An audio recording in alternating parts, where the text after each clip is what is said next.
Taste the Daily. Kallakurichi விஷச்சாராய விவகாரத்தில் மேலும் ஒருவர் கைது செய்யப்பட்டுள்ளார்.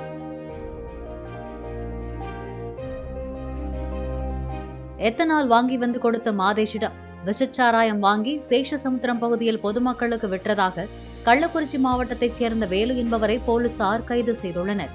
இவ்வழக்கில் இதுவரை மொத்தம் 22 நபர்களை சிபிசிஐடி போலீசார் கைது செய்துள்ளனர். ஏற்கனவே 2 வழக்குகள் சிபிசிஐடி வசம் ஒப்படைக்கப்பட்ட நிலையில் தற்போது சங்கராபுரம் காவல் நிலைய வழக்கும் சிபிசிஐடிக்கு மாற்றப்பட்டுள்ளது.